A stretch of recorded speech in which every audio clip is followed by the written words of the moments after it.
What's up, motherfuckers? I'm Kyler. You know what's great? Panfishing. Panfishing is awesome. Here's the problem with panfishing. Nobody teaches you how to fucking do it. Well, lucky for you, I'm also a beginner.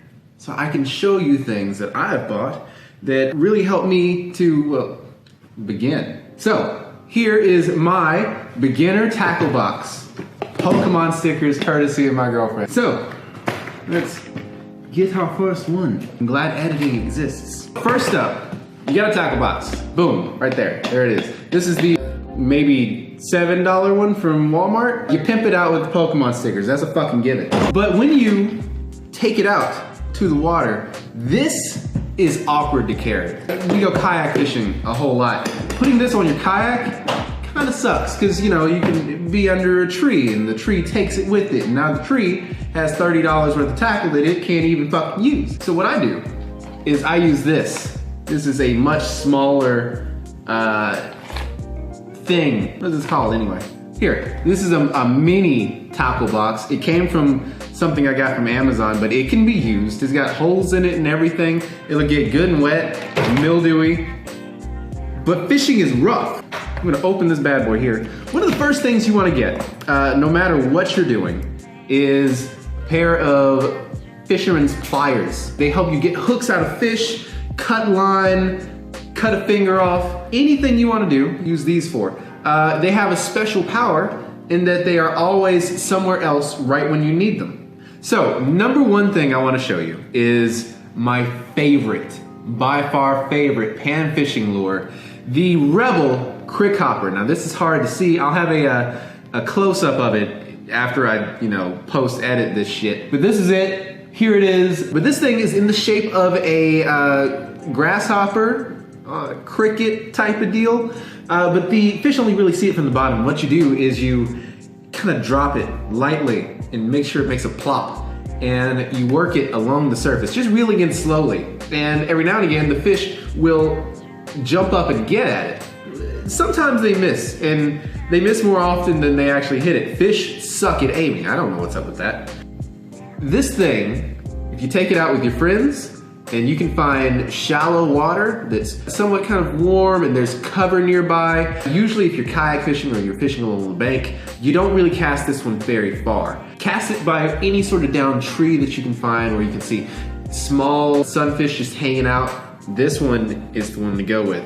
You'll catch 10, 20 fish really fast, and its success really depends on if the fish are eating off the top of the water. If they're not, this might be a little rough, but that's the good thing about it because it can double as a little crankbait and it'll swim through the water just fine. By far, this is my favorite lure that I own. I use it a lot, and when I was learning how to panfish, this was my go-to. Rebel also makes a few of these in many different colors. This is a bumble bug. It's the same thing. It's just a bumblebee. I'll just say I get a few of them because I am prone to lose them. They are really sticky and they love to get stuck in trees, and then you're out about $5. My number 2 favorite got to be the cream micro shad. Now, it's a swim shad, 1 inch long. It's got a little paddle tail to it, and it comes already rigged up with a nice and small hook.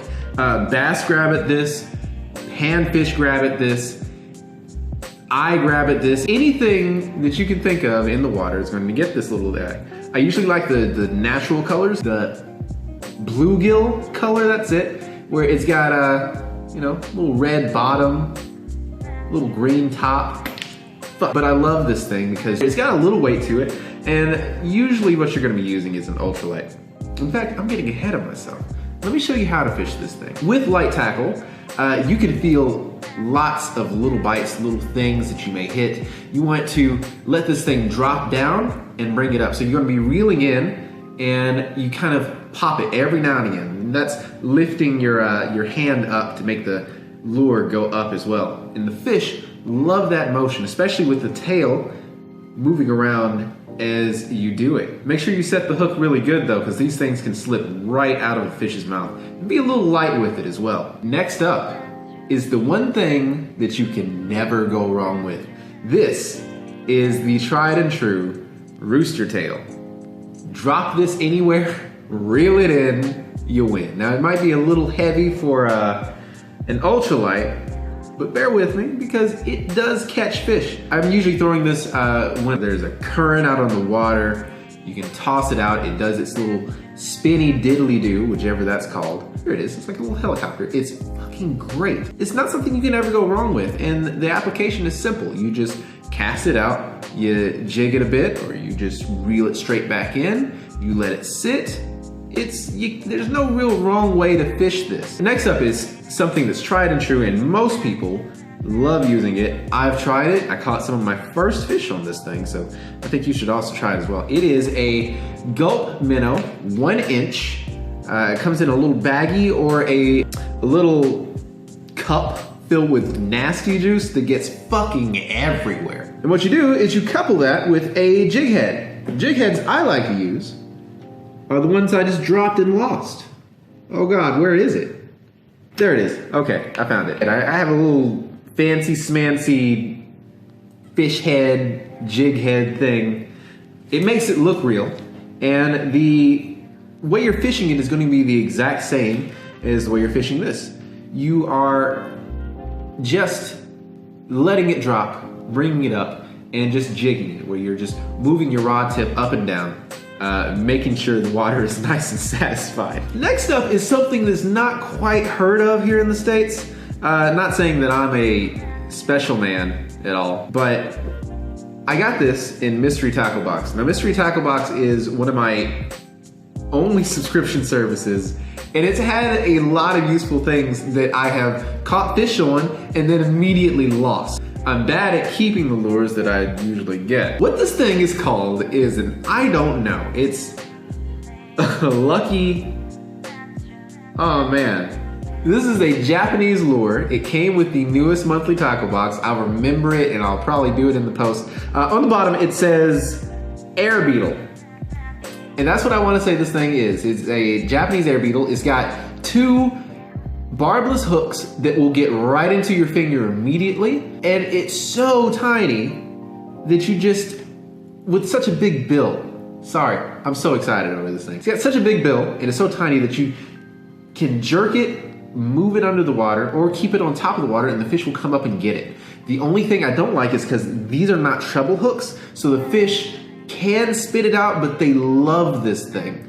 I'd almost recommend, if you do get this, you replace it with treble hooks to make it a little bit more sticky when it's under the water. Pause it, let it float back up, reel it in again. Usually on the pause is when the fish bite. So that's the most important part. You gotta pause yourself. What else do I like to fish with panfish? I just do crick hoppers all day. I've caught things on other stuff, but the crick hopper has been the most consistent. So one of the last things I want to show you about pan fishing is something that is tried and true and will always work for you, and that is live bait. Really anything will get you there. Crickets, worms, mealworms. I haven't really tried the mealworms at all. I get creeped out by bugs. I also get creeped out by crickets. So exclusively, I use the night crawlers. Night crawlers are great because they're squirmy. You can cut them in half. That one night crawler is now 2, is now 3. And you stick them on a bait holder. This is a size 6 eagle claw bait holder. They've been great for me. I use them when I'm bored, but lately I've kind of transitioned to something else. I'm starting to like to use fish for my bait, but that's another video. Something that we get in when we're bass fishing. As the final step, we gotta look at the equipment. A lot of people, when they go into pan fishing, they're usually fishing stuff that's too big. This is something I learned from like one of my favorite fishing channels, Extreme Philly Fishing, that you gotta go light. So when I say light, I mean ultra light. It's a class of really breakable things. This thing has served me very well. All right, for my reel, I have a Shimano, is that it? Yeah, Shimano Sienna 500 FD. I got it for, I want to say $30 at Walmart. It has been one of the greatest ultralight reels I've ever owned. In fact, it's the only ultralight reel I've ever owned, probably ever will own. This thing is great. I can't see myself replacing it anytime soon. For my line, I have 4-pound test fluorocarbon. Yes, I usually work the top water, and I know fluorocarbon is not the best for that. However, I'm too lazy to change my line out, so there's that. For my rod, and this has been my baby, this is a Shakespeare Micro Series Ultralight. It's 4'6"? Yeah. It's 4'6" ultralight rod. I stick it on the back of my kayak. This thing has gotten wet. I've lost it in the water. All sorts of stuff has happened to this, and it does have a crack on it, but you know what? It'll probably last me a few more years. All in all, when I'm fishing, ultralight fishing and pan fishing has been the most reliable way to catch fish. If your friends are fishing with bass stuff, you can literally outfish them 10 to 1 if you know what you're doing and if you're in the right places. With a light crick hopper or really anything, go out there, catch some fish, and have fun. The best way you can even do this is to just go fishing. So many videos out there will tell you exactly what to do and how to use it and show you. I'd like to help you with that. Fishing was one of my passions when I was younger. I never really got into it, but now that I have, I definitely don't regret it. Anything I can do to help you learn how to fish, well, I'll do that. Next video, we'll be covering bass fishing, which is something I'm still new to. Hopefully you'll join me on that one. Be sure to like and subscribe, because the next video I'll be teaching bass fishing, and that's a thing that even I'm still new to. So looks like we'll be learning together. Anyway, this is Kyler, or Scummy Bear, or whatever you want to call me these days, and I'm signing out. Peace out. Much love.